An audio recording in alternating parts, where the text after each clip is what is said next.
بس اسی سے جڑا ہوا ایک مسئلہ اور کرتا ہوں تو بات آگے چلیں گے. مجھے ایک صاحب فون کرتے ہیں, کہنے لگا اسلام آج کے زمانے میں کیسے چل سکے گا؟ میں نے کہا کیوں؟ کہنے لگا آج کی دنیا میں بینکنگ کے بغیر کچھ نہیں کر سکتے اور اسلام میں بینکنگ حرام ہے. میں نے کہا آپ کو کس نے کہا بینکنگ حرام؟ تو بتائیں کہ حلال چھا, مطلب آپ کو کس نے کہا بینکنگ حرام؟ کہنے لگا تو آپ بتاؤ حلال ہے کیا؟ میں نے کہا میں آپ سے پہلے سوال کر رہا ہوں, آپ کو کس نے کہا بینکنگ حرام ہے؟ کہنے لگا شاید یہ شوانا میرے وہ ہو چھوڑا شیخ غلط سے. تو میں دل کیا شاید مطلب اسلام میں سود حرام ہے, بینکنگ حرام نہیں ہے. اب وہ سوچنا پڑ گیا. میں نے کہا تم ابھی سمجھ نہیں پاؤ گے, اب میں سمجھاتا ہوں تھوڑا سا. بینک ہمارے پیسے کی حفاظت کا کام کرتا ہے, بینک ہمارے پیسے کے ٹرانزیکشن کا کام کرتا ہے, اور یہ دونوں کام اس وقت کسی اور ادارے سے نہیں ہو سکتے. لہٰذا یہ دونوں کام جو ادارہ کر رہا ہے اس کو اسلام کیسے کہے گا بند کرو؟ اور اگر اسلام کہے گا اس کے ساتھ مت جڑنا تو زندگی آگے چلے گی کیسے؟ اسلام سے ہم پوچھیں کہ جناب مجھے پیسہ بھیجنا ہے یہاں سے دوسرے شہر میں جہاں سے میں مال لے رہا ہوں, ٹھیک, اور بینک کے بغیر میرے پاس کوئی سورس نہیں, میں پیسہ لے کر جا نہیں سکتا. اسلام کہے گا بینک کے ذریعے مت جانا, پیسہ لے کر جاؤ. پیسہ لے کے جاؤں گا میری جان کو ہی خطرہ ہے. میں اپنے گھر میں پیسہ رکھ نہیں سکتا کیونکہ اگر کسی کو پتہ چل گیا تو میری جان کو ہی خطرہ ہے, اور نہ جانے کون کس کیا ڈریس کوڈ لے کر کے آئے گا اور کس انداز سے آ کر کے جان بھی گئی اور مال بھی گیا. تو مجھے اپنے پیسے کی حفاظت کرنی ہے اور اپنے پیسے کا ٹرانزیکشن کرنا ہے. ان دونوں کاموں کے لیے بینک کے بغیر کوئی چارہ کار اس وقت ساری دنیا میں ہے ہی نہیں. تو اسلام کیسے کہے گا بینکنگ حرام؟ تو جائز اسلامی بینکنگ جائز ہے مگر اس میں سود ہے. یہ جو سود ہے یہ سائیڈ افیکٹ ہے اس کا, اس سے بچنے کے اسلام حکم دیتا ہے. اصل میں اسلام یہ کہتا تھا تو بینکنگ کرو مگر اسلامی بینکنگ کرو اور غیر سودی بینکنگ کرو, ٹھیک. وہ اگر ہم نہیں کر پا رہے ہیں تو جب وہ کبھی ہو پائے گا تب دیکھیں گے, لیکن تب تک اسلام کیا کہے گا؟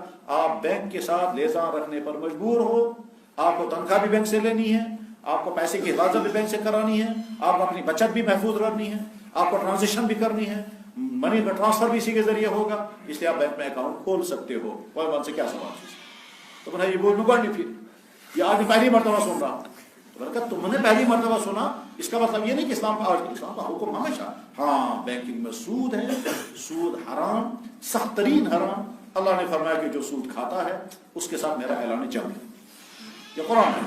فَأَذَنُوا بِحَرْبٍ مِّنَ اللَّهِ وَرَسُولِهِ.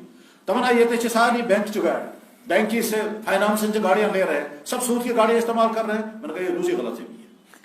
سود کی گاڑی کس نے کہا آپ کو سود کی گاڑیاں؟ سود کی گاڑیاں نہیں ہیں یہ. تو میں نے تو کیا بنائی؟ میں بس آپ سنو ذرا پہلے.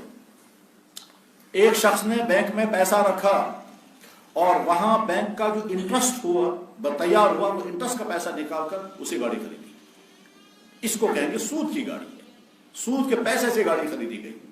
دوسرا آدمی گاڑی خریدنا چاہتا ہے, اس کے پاس پیسہ نہیں ہے, یہ بینک سے کہتا ہے مجھے گاڑی خرید کر کے دے دو. بینک کہتا ہے ہم فائنانسنگ کریں گے, یہ پیسہ تمہیں ہمیں واپس کرنا پڑے گا.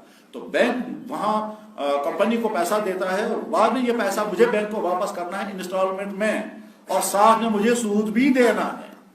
تو گاڑی میں نے خریدی بینک کے اس پیسے سے جو میں نے واپس پے کر دیا. تو گاڑی تو میرے اپنے پیسے کی بنی نا, گاڑی تو میرے اپنے پیسے کی بنی. کیوں بنی؟ اس لیے کہ بینک نے جو پیسہ دیا وہ بینک نے مجھ سے لے لیا. جرم کہاں پر ہوا؟ بینک مجھ سے 5 لاکھ کے بدلے میں 6 لاکھ لے رہا ہے. 5 لاکھ کی گاڑی تھی, سود کے ساتھ مجھ پہ 6 لاکھ 1 لاکھ کو زائد دے دیا. تو بینک نے سود لیا, میں نے سود دیا. سود دینے والے پر بھی گناہ ہے, سود لینے والے پر بھی گناہ ہے. میں سود دینے کا گنہگار ہوں, گاڑی سود کے پیسے سے نہیں ہے.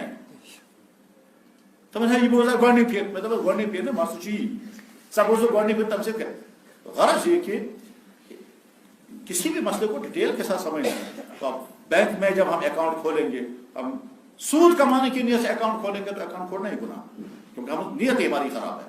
لیکن پیسے کی حفاظت کے لیے, تنخواہ لینے کے لیے, ٹرانزیکشن کے لیے جب ہم اکاؤنٹ کھولنا چاہیں گے, یا اللہ ہماری نیت صحیح ہے, ادارے میں ایک زہر بھی لگا ہوا ہے, اس زہر کو ہم الگ کر نہیں پا رہے ہیں, ہم پیسہ ہم اکاؤنٹ کھول رہے ہیں, اس کے بعد پھر اکاؤنٹ کھولیں گے ہم کرنٹ اکاؤنٹ, تو سود کا مسئلہ ہی نہیں ہے. لیکن اگر کسی مجبوری کی بنا پر سیونگ اکاؤنٹ کھولا گیا, اس پر جو سود آئے گا وہاں درخواست دے دیے سود تمہیں رکھو, ہم کو مت دے دو. لیکن اس کے باوجود اگر آپ کے پاس سود کی رقم آ گئی تو کیا کریں گے سود کی رقم کا؟ کیا ہم آگ جلا دیں ان روپیوں کو؟ یہ سوال ہے. اس پر سیمینار تھا دلی میں اور انٹرنیشنل سیمینار تھا, اس میں بڑے بڑے ماہرین تھے, علماء بھی تھے اور بینکنگ کے ماہرین بھی تھے. وہاں لمبے ڈسکشن کے بعد 3 دن کے سیمینار کے بعد آخر میں فیصلہ یہ ہوا کہ بینک کا سود اگر آپ کے کھاتے میں آ گیا ہے وہ ضرور نکال لیں, اور نکالنے کے بعد آپ انکم ٹیکس میں دے سکتے ہیں, یا گورنمنٹ کی طرف سے جتنے ظالمانہ ٹیکس ہیں ان جگہوں پر یہ پیسہ دے سکتے ہیں. یا اگر اسی بینک کا مثلا آپ کے پاس وہ لون ہے اور آپ کو لون کی جگہ انٹرسٹ دینا پڑے گا, ان کا انٹرسٹ ان کے انٹرسٹ میں دے دیجیے, ان کا سود انہیں کے سود کی جگہ پہ دے دیجیے. اور اگر وہاں بھی نہیں تو آخری حال آپ کے پاس یہ ہے, کسی ایسے غریب کو یہ پیسہ دے دو جس غریب کو آپ زکوٰۃ دے رہے ہو, اس غریب کو یہ پیسہ دے سکتے ہو اور آپ بری ہو جائیں گے, گویا آپ نے سود خود نہیں کھایا, سود کھانے سے بچ جائے. اب بہنوں سے کچھ آپ بتائیے, اسلام اپلیکیبل ہے؟ تم تو کہہ رہے تھے اسلام آج چلے گا نہیں کیونکہ بینکنگ کے بغیر کیا لگا ہے, روزگار نہیں پھر ہے, یہ پتہ ہی نہیں تھا ہم. تو میں نے کہا اسی طرح سے ہر مسئلے کے متعلق جب تفصیل انسان سنتا ہے, معلوم کرتا ہے, اور جب پوری بات معلوم نہ ہو تو اپنے سے کسی ماہر کو ڈھونڈو. میرے بھائی بیمار ہوتا ہے آدمی, ٹھیک سرچ کرتا ہے, دنیا کے بڑے بڑے ڈاکٹروں کے کمنٹس معلوم کر لیتا ہے اس بیماری کے متعلق, تو جن کے بارے میں ہم سستی کیوں کریں گے؟ غلط فہمی کا شکار نہیں ہونا ہے, معلومات کرنی ہے. تو یہ بیچ میں ایک سوال یہ بھی تھا کہ بینک میں پیسہ اکاؤنٹ کھولنا جائز ہے ناجائز. یہ کسی بھائی نے سوال بھیجا ہے, کہتے ہیں مستورات آج کل جاتی ہیں عمرہ کرنے بغیر محرم کے. تو جواب, اسلام نے کلیئر کٹ حکم دیا ہے کہ عورت بغیر محرم کے سفر نہیں کر سکتی. اسلام نے کلیئر کٹ حکم دیا ہے کہ عورت بغیر محرم کے سفر نہیں کر سکتی. تو جیسے کوئی بھی سفر عورت بغیر محرم کے نہیں کر سکتی, حج کا سفر بھی بغیر محرم کے نہیں کر سکتی, عمرے کا سفر بھی بغیر محرم کے نہیں کر سکتی. اور اگر کسی نے کسی نامحرم کے ساتھ سفر کیا عمرے کا یا حج کا, تو اس نے نامحرم کے ساتھ سفر کرنے کا گناہ لازماً کیا.